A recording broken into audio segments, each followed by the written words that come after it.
মধ্যমগ্রামের চাঞ্চল্যকর খুনের ঘটনায় নতুন তথ্য হাতে পেল পুলিশ।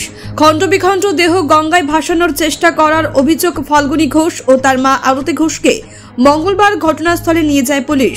সেখানে আরতি নিজেই দেখিয়ে দেন কোথায় খুনের অস্ত্র ও মৃতার পোশাক ফেলে দেওয়া হয়েছিল। তদন্তে উঠে এলো আরও একটি রহস্যময় ট্রলির সন্ধান।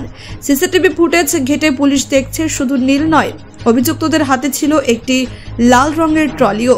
নীল ট্রলিতেই পিসি শাশুড়ি সুবিতা ঘোষের দেহ কেটে ঢুকিয়েছিলেন ফাল্গুনী। কিন্তু লাল ট্রলিতে কি ছিল?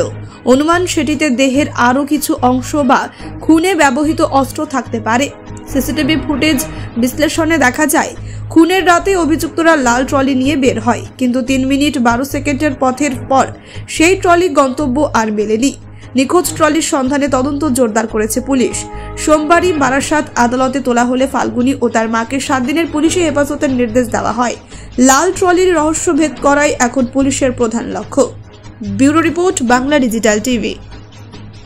আপনি যা করতে আমাদের যেতে দিচ্ছেন, আমি তো আপনাদের যেতেই দিচ্ছেন, কন্টিনিউয়াসলি সরকার ঢাকা দিতে বলি, আপনি কন্টিনিউয়াসলি এই করতে দিচ্ছেন। আমি একা রাস্তায় তো রয়েছে, সবাইকে বলছি কাজটা করতে ছবি নিলে হবে, কাজটা